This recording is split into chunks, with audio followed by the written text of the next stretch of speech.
Coming up on Mountain News this morning, if you're looking for a job, there might be a new opportunity for you in Eastern Kentucky. And now that voter registration is over, officials are working towards educating voters on their politics.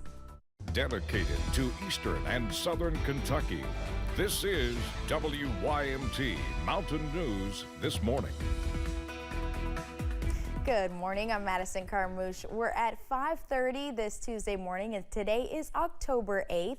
Let's send it over to meteorologist Megan Dusmall for a look at your forecast. Now, Megan, I feel bad because I was complaining about everlasting summer, and now I'm complaining about the cooler temperatures, but hey, what can you say? What can you say? And it is definitely cooler this week, especially those low temperatures today. But overall, will be nice and sunny with high temperatures not feeling too terrible.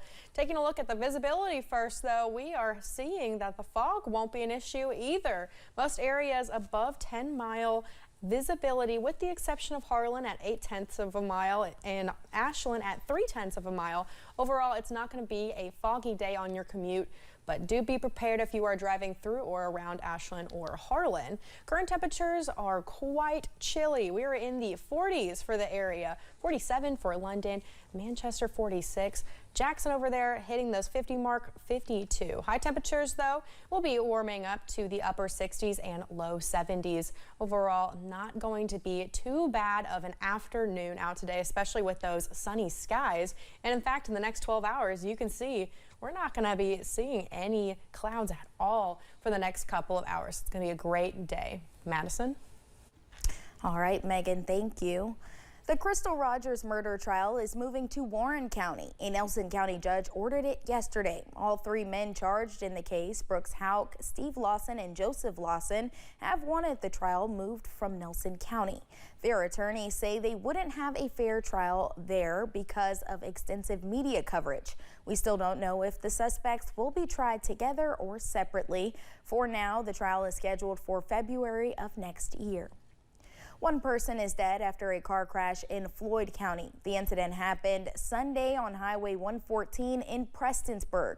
Police say a car driven by Keith Anderson crossed the center line and hit another vehicle, which was driven by Kenny Auxier.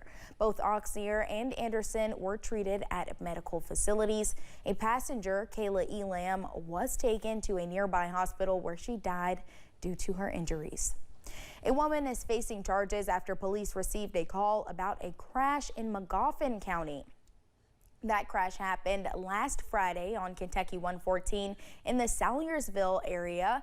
The car that Sarah Sperling was driving hit another car, knocking it into the opposite lane where it struck a third vehicle. The driver of the second car, Roger Arnett, was pronounced dead at the scene. Sperling was later arrested after police say she was under the influence of alcohol. One person was arrested and another taken to the hospital after a shooting in Pikeville. It happened in a parking garage on Sunday morning. The victim was taken to the Pikeville Medical Center for emergency surgery on a gunshot wound. Police say the victim is stable but in critical condition. The suspect, reportedly a teenager, was arrested. A motive for the shooting has not been released. Two people are facing charges after police responded to a burglary report in Corbin. Police say the incident happened Sunday at a home on Standard Avenue when police found Christine Johnson and Travis Searcy. They were both taken into custody. Police say Searcy was also wanted on multiple bench warrants. Johnson and Searcy were taken to the Knox County Detention Center. A Barberville woman is facing charges after she reportedly stole a car and tried to drive away from officers. The incident happened last week when police noticed a car that was reported as stolen on Highway 11. Officers attempted to conduct a traffic stop, but police say the car continued turning and eventually was driven into a yard before being stopped. Shanna Williams was taken to the Knox County Detention Center. A Laurel County man is behind bars after police say he called 911 about a house fire that did not happen. Police arrested 34-year-old Jacob Crook of London Monday night. When police found Crook on Willie Green Road, they determined he was under the influence of a controlled substance.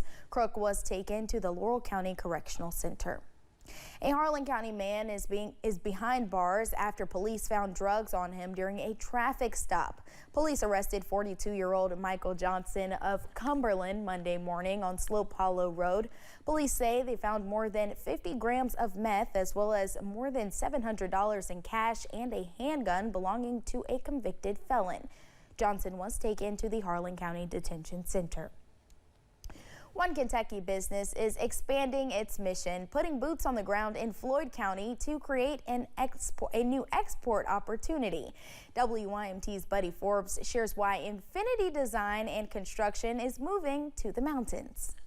Infinity has a plan to pipe more industry into eastern Kentucky. Infinity has outgrew our footprint in Louisville. We needed the excess area, the space. There's no jobs leaving this site. But what we are doing is occupying the vacant space and being able to put people to work. Opening a fabrication facility in Floyd County to create the pipes used in construction projects and on an industrial level. Lets us be able to truck in the raw material and then truck out the finished product across America. Working with local leaders to find a location that allows a streamlined process, using several buildings to facilitate the fabrication of multiple mediums, from stainless steel to carbon. This was the second property that we toured with her, and it really hit all of the things that we needed. Vice President Elliot Talby says the space will allow the Northern Kentucky-based company to stop outsourcing by employing more than 30 qualified workers here in the mountains. You know, we're not bringing hundreds of jobs. We're bringing high-paying jobs. You know, the pipe welder in this shop will make 41 bucks an hour, $28 an hour in benefits. He says the company's investment in the area is just building on the success and partnerships that have been formed since Infinity opened its doors in 2013, saying the company has had a presence in the area for the last 2 years. I feel that the manpower in this area will definitely be able to give us the labor force that we need. And while the plan is to establish a new export operation with renovations already underway for a mid-October opening, Talby says the purpose is to make sure the only thing that has to leave the mountains are the pipes. But that will allow those people to stay here at home and work at home. In Floyd County, Buddy Forbes, WYMT Mountain News. Talby, who is from Salyersville, says the new facility will be accepting applications online starting October 28th. He says he has already been in conversation with some of the area trade schools to discuss the new opportunity. The deadline has passed for Kentuckians to register to vote in the November election. Now, state election officials are focusing their attention on educating those who are registered to vote. Secretary of State Michael Adams says 24,000 new Kentucky voters registered this past September, compared to 54,000 in September of 2020. My gut is that means the turnout will be a little bit lower than it was in 2020. We hit 60% in 2020. So at the moment, I'm thinking we're going to be in the mid-50s in our turnout. Secretary Adams says that number is still much higher than non-presidential election years. He says those numbers typically hover in the vicinity of 40%. Last November, it was 38%. When we return, a timeless schoolhouse inn has new leadership that wants to preserve the history of Benham. And a look at this cooler weather that we're having today and how much cooler in just a couple of minutes.